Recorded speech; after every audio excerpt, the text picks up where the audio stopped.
Basique. Basique. Basique.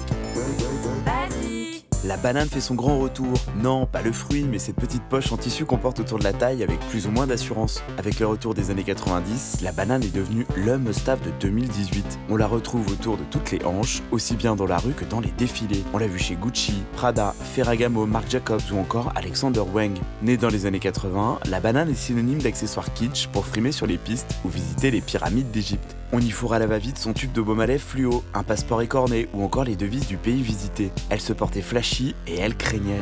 Une gifle dans la face du style, un échec collectif. You don't like this? Looks like your belt is digesting a small animal. Dans les années 90, elle se décline en cuir et se la joue plus classe, mais elle continue de craindre. C'est Melba Stone, une Australienne, qui crée cet objet bizarre en 1962 s'inspirant des poches des kangourous. En réalité, le sac banane aurait déjà fait son apparition au Moyen-Âge. Les hommes se nouent des bourses en cuir autour de la taille afin d'y ranger leurs pièces d'or. Dans les années 80, la banane est tolérée pour faire du sport, mais il est complètement interdit de la porter en ville.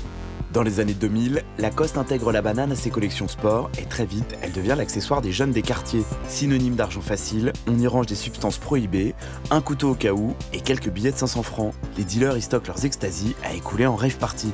Quasi délinquante juvénile, la banane jouit alors d'une réputation sulfureuse.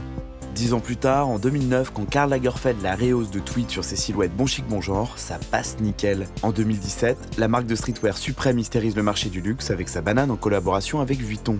C'est officiel, la banane devient alors l'accessoire le plus cool du monde. Pour le New York Times, la banane libère les mains, révolutionne la manière de se mouvoir et incarne la liberté. Fini la banane autour des hanches, aujourd'hui les pro-bananes la portent exclusivement en bandoulière. Attention, une nouvelle traîne qui pourrait bien débarquer, la banane de poignet, à surveiller de très près.